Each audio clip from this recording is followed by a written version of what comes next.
Class 10 অব্দি পড়া তোমার এই বেকার ছেলের জন্য তুমি হাত পেতে 20,000 টাকা নিয়েছো। এটা জোচ্চুরি নয়? তুমি ময়নার সব শাড়ি নিয়ে এসছো, এখন ময়নার বাবা যদি এসে তোমার ছেলের প্যান্টটা খুলে নেয়, কিছু বলতে পারবে তাকে তুমি? তোর চোখের সামনে তোর বৌদি আর বাবা এসে তোর বউয়ের শাড়িগুলো নিয়ে গেলে কিছু বলতে পারলি না? প্রতিবাদ করতে গেলে তো লেখাপড়া শিখতে হয় না, কামড়াতে না পারছিস একটা ঘেউ তো করতে পারতিস। ময়না কাকিমা না এসে পূজা যদি তোর কাকিমা হয়ে বাড়িতে আসতো না, খেলাটা জমতো বলা। কি বলিস? হ্যাঁ, ওই তো দাদা এসে গেছে। ওঠো ওঠো ওঠো। কি পড়লে কি করে? সত্যি কথা বলেছি বলে কর্তা বাবা ঠেলে ফেলে দিয়েছেন। কি সত্যি কথা? দেখি বিয়ে শুরু হয়নি কেন? বিয়ে শুরু হবে কি করে, এখনো তো দর কষাকষি চলছে। দর কষাকষি? দেখো না কি বাজে লোক এরা। 10 ভরি গয়না দেবার কথা ছিল, তার বদলে গলায় একটা সুতোর মতো হার ঝুলিয়ে দিয়েছে, আর কিছুই দেয়নি।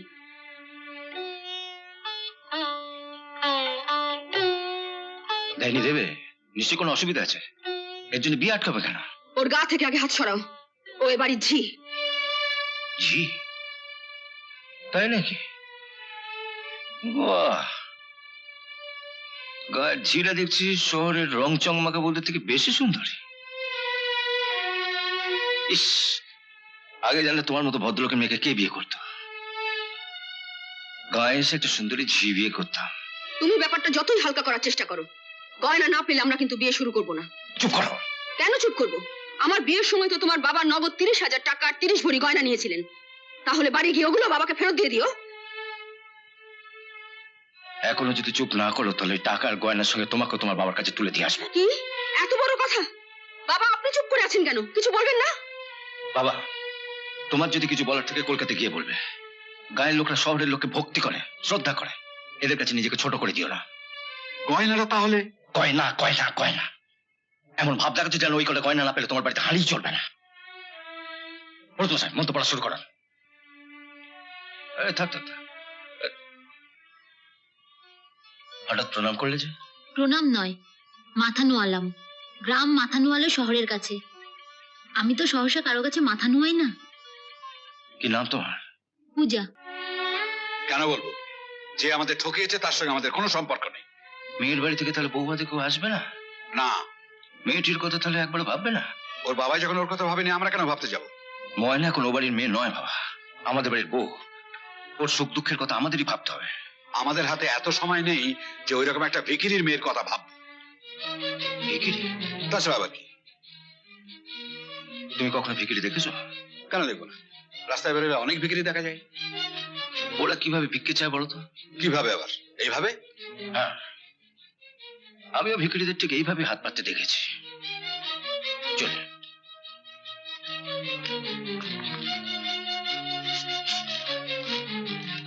আচ্ছা বাবা, তুমি যখন ময়নার বাবার কাছ থেকে 20,000 টাকা নিয়েছিলে, কিভাবে হাত পেতেছিলে মনে আছে? কেন মনে থাকবে না? এইভাবে। হ্যাঁ, রাস্তার ভিখিরিরা ঠিক ওইভাবেই হাত পাতে। হাত লুকোলে কি হবে বাবা, চরিত্র তো লুকোতে পারলে না।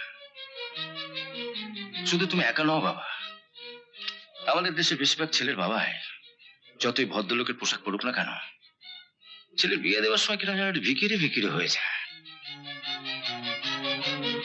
গরিব ভিখিরি ভিক্ষে করে পেট চালাবার জন্য, আর তোমরা ভিক্ষে করে স্ট্যাটাস বজায় রাখার জন্য। ভিখিরির আবার স্ট্যাটাস? তুমি কিছু মনে করো না বাবা, যতদিন না ওই 10 ভরি গয়নার ব্যবস্থা করতে পারছি ততদিন আমরা তোমাদের বাড়িতে যেতে পারবো না। বলছিলাম কি, মেয়ের মুখের দিকে তাকিয়ে অন্তত চলুন। ময়নাও নিশ্চয়ই চাইবে না যে ওর শ্বশুর বাড়িতে বাবা মার মাথাটা নিচু হয়ে যায়। তোমার মতো দেবতুল্য ভাসুর পেয়েছে, মেয়েকে নিয়ে আমাদের আর কোনো চিন্তা নেই। আমি কিন্তু অনেক আশা নিয়ে এসেছিলাম। তুমি বুদ্ধিমান ছেলে, নিশ্চয়ই বুঝতে পারছো কতখানি নিরুপায় হয়ে আমরা। ময়নাকে বলো আমরা ভালো আছি, আমাদের জন্য চিন্তা না করে ও যেন সংসারের কাজে মন দেয়। তাহলে আমি আসি। এসো এসো বাবা, এসো। থাক বাবা থাক। যদি কিছু মনে না করো একটা কথা বলবো বাবা? না না, মনে করবো কেন, বল বল। ময়না চলে যাবার পর ওর কাকা এসে একটা শাড়ি দিয়ে গেছেন। তুমি একটু হাতে করে ওটা নিয়ে যাবে বাবা। ওকে বলো ওর বর্ধমানের কাকা এসে দিয়ে গেছে।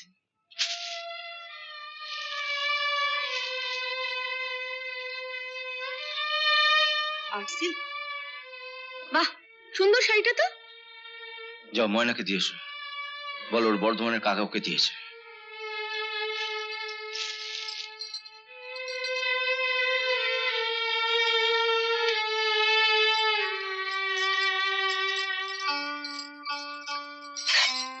কি হলো? আলমারি খুঁজছো? শাড়িটা তুলে রাখবো। ময়নার শাড়ি তোমার আলমারিতে রাখবে কেন? ওর সব শাড়ি আমার আলমারিতেই রাখা আছে। ওর শাড়ি তোমার আলমারিতে কেন? আমি বলেছি। তুমি বলেছো? হ্যাঁ, ওর ঠক জচ্চুর বাবা যতদিন গয়না না দেয় ও একটি শাড়িও পাবে না। ঠক জচ্চুরিতে তুমিও তো কম যাও না বাবা। কি বললি? আমি ঠক জচ্চর? তা নয় তো কি। অয়নের বিয়ের সময় তুমি মেয়ের বাবাকে বলেছিল অয়ন বিয়ে পাস, ব্যবসা করে। এটা জচ্চুরি নয়? ক্লাস 10 অব্দি পড়া তোমার ওই বেকার ছেলের জন্য তুমি হাত পেতে 20,000 টাকা নিয়েছো। এটা জচ্চুরি নয়? তুমি ময়নার সব শাড়ি নিয়ে এসছো। এখন ময়নার বাবা যদি এসে তোমার ছেলের প্যান্টটা খুলে নেয়, কিছু বলতে পারবে তাকে তুমি?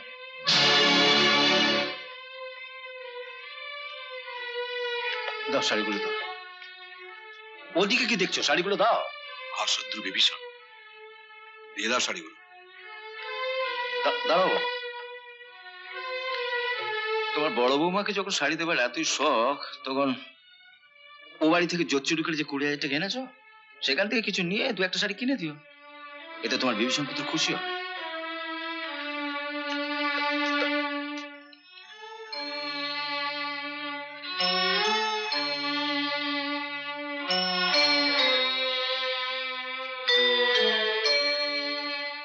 আমি তোমার দাদার মতো,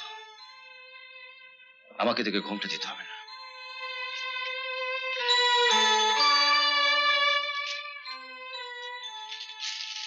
এগুলো তুলে রেখো। বাবা শাড়ি ফেরত দিল? তার মানে তুমি ও বাড়ি থেকে গয়না নিয়ে এসছো? হ্যাঁ, এখান থেকে তোর পছন্দ মতো একটা শাড়ি পরে আমার ঘরে আয়, কানে একটা দুল পরিয়ে দিচ্ছি। পাটা কোথাকার। তোর চোখের সামনে তোর বৌদি আর বাবা এসে তোর বউয়ের শাড়িগুলো নিয়ে গেলে কিছু বলতে পারলি না? প্রতিবাদ করতে গেলে তো লেখাপড়া শিখতে হয় না। কামড়াতে না পারিস একটা গেউ তো করতে পারতিস। নিজের বউকে যদি লজ্জার হাত থেকে বাঁচাতে না পারিস তো ড্যাং ড্যাং করে বিয়ে করতে গেছিলি কেন? বৌদিকে একটা ঝি উপহার দিতে?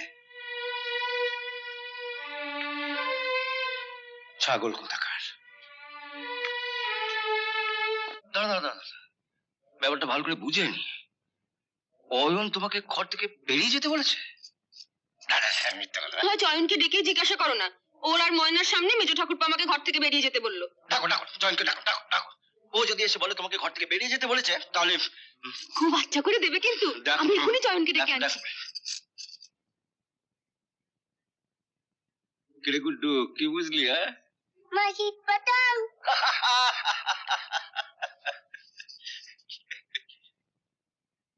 পর্দা দেখেছো? হ্যাঁ হ্যাঁ। অয়ন মলিকে ঘর থেকে বেরিয়ে যেতে বলেছে?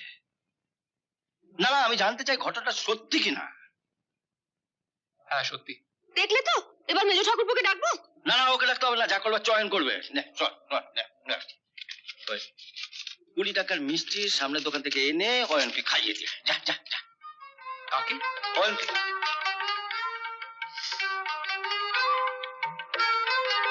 তুমি তুমি অয়নকে মিষ্টি খাওয়াচ্ছ? হ্যাঁ, এতদিন পর অয়ন তোমাকে গোল খাওয়ার, তা তোমার স্বামী হিসেবে আমারও তো উচিত ওকে কিছু খাওয়ার। হ্যাঁ,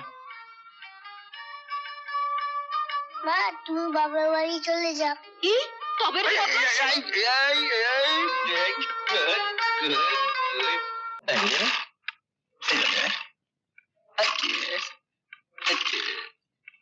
আমি এখন যাচ্ছি দাদা। সে কি যাবে মানে? ময়না তোমায় কিছু বলেনি? কই না তো। আরে 7 দিন বাদে আমার ছেলের জন্মদিন, জন্মদিনের পর তুমি যেও। তুমি কি গো, ঝি চাকর কিছুই বাদ বিচার করছো না? যাকে পারছো তাকেই নেমন্তন্ন করছো। ওর ব্যাগে এখনো 9টা কাপ আছে, এবার ছুড়ে নয়, মাথায় ঠুকে ঠুকে ভাঙবে। শোনো, কুকুরকে বেশি লাই দিও না, মাথায় চড়ে বসবে, বুঝেছো?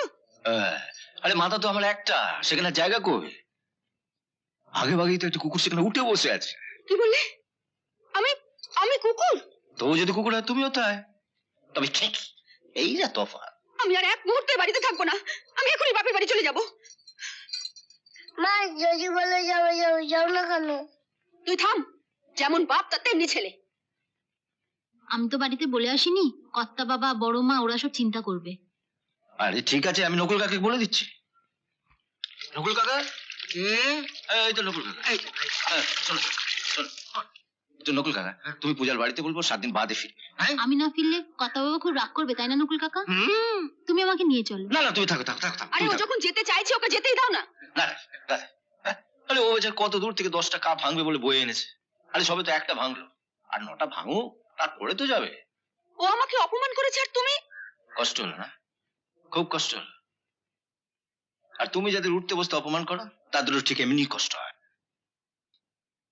শোনো নয়ন, ওর কর্তা বাবা বলেছিলেন যেন আজই ওকে, তাই না? না না, তুমি কতভাবে বুঝিয়ে বলো, উনি কিছু মনে করবেন না, উনি আমায় যথেষ্ট ভালোবাসেন। এটা কি করলি?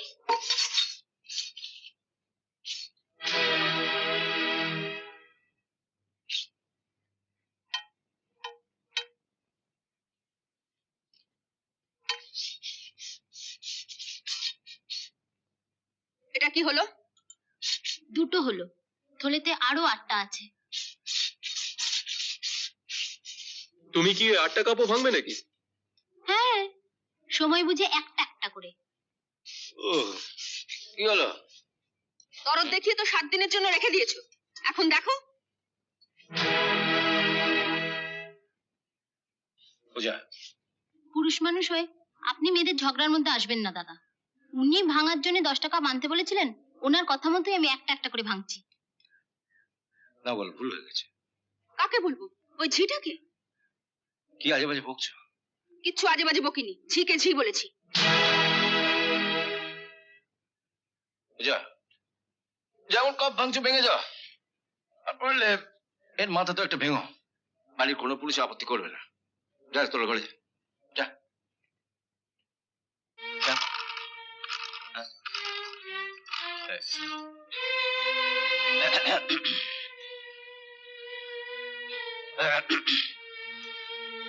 বুঝলি গুড্ডু, ময়না কাকিমা না এসে পূজা যদি তোর কাকিমা হয়ে এ বাড়িতে আসতো না, খেলাটা জমতো বলা। কি বলিস? হ্যাঁ, তা ঝিটাকে তোমার যখন এতই পছন্দ, তখন তোমার ওই বিশ্ব বখাটে ছোট ভাই তো রয়েছে, তারই বউ করে নিয়ে এসো না। বাবা দারুণ বলেছো তো, দারুণ বলেছো। এই ব্যাপারে চয়নের সঙ্গে কথা বলতে হয় তো। হ্যাঁ, তুমি কি সত্যি সত্যি চয়নের সঙ্গে ঝিটার বিয়ে দেবে নাকি? আরে চয়ন রাজি হয়ে গেলে বিয়ে দিয়ে দাও। তুমি মেজো বউ ময়নাকে ঝি বানিয়েছো, আর ওই ঝিটা এসে তোমাকে ঝি বানিয়ে নাকে দড়ি দিয়ে খাটাবে। হ্যাঁ, আর কিছু বললে গুড্ডু? Bomb ফাটবে bomb. আসতে পারি? আরে এসো এসো বাবা এসো। না না, আজ আর বসবো না, কাল আমার ছেলের জন্মদিন, আপনাদের কিন্তু আসতেই হবে। এবার আর কোনো কথা শুনবো না, ময়নার বউ ভাতে কিন্তু আপনারা আসেননি। কিছু মনে করো না বাবা, যতদিন না তোমার বাবাকে গয়নাটা দিতে পারছি। আবার কিসের গয়না? ভুলে গেলে? ওই যে ময়নার বিয়েতে দেবো বলেছিলাম। আমি বলিনি, বলেছেন আপনি। 10 ভরি গয়না তো আপনি পাঠিয়ে দিয়েছেন। বুঝতে পেরেছি, তোমার বাবার কাছে আমাদের সম্মান বাঁচাতে তুমি গয়নাগুলো কিনে দিয়ে বলেছো যে আমরা দিয়েছি। না না, আমি গয়না কিনতে যাবো কেন? নকুল কাকাকে সঙ্গে করে আপনাদের নাম করে পূজাই তো গয়নাগুলো বাবাকে দিয়ে এসছে। হ্যাঁ গো, পূজা এত গয়না পেলো কোত্থেকে? নকুল বাবু তো পূজাকে ওখানে রেখে আমাদের সঙ্গে দেখা করে গেলেন, কিন্তু কই গয়নার কথা তো কিছু বললেন না। বলিনি, তার কারণ পূজা আমাকে বলতে বারণ করেছে। ওকে আপনি গয়না দিলেন কেন? ও বলেছে কলকাতা থেকে ফিরে এসে আমায় বিয়ে করবে, তাই দিয়েছি। ওইটুকু করে একটা মেয়ের বয়সী মেয়েকে বিয়ে করে তার জীবনটা তুমি নষ্ট করে দেবে? তুমি কি মানুষ?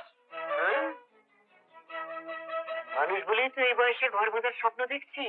ওই স্বপ্নই দেখুন। ও বললো আপনাকে বিয়ে করবে আর আপনি ওকে বিশ্বাস করলেন। ও আমাকে কথা দিয়েছে। কথা দিয়েছে? ও কথা দেবে আর কি? আমরা কি মরে গেছি নাকি? চলো আমি আজই পূজার কাছে যাব। ও বিয়ে করা আমি বের করছি।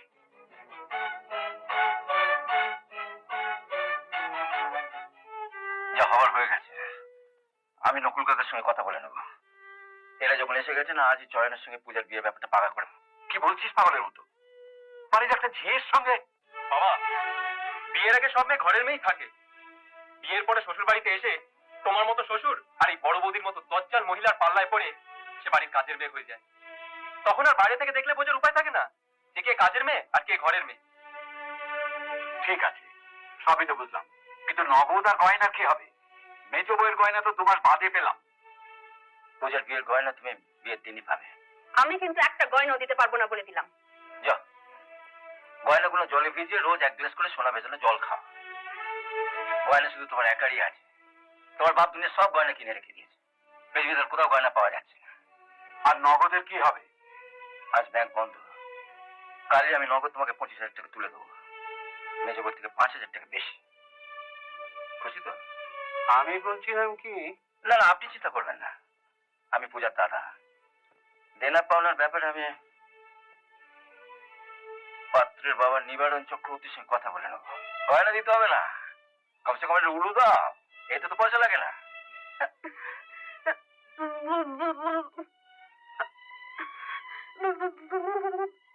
মা আমি দিচ্ছি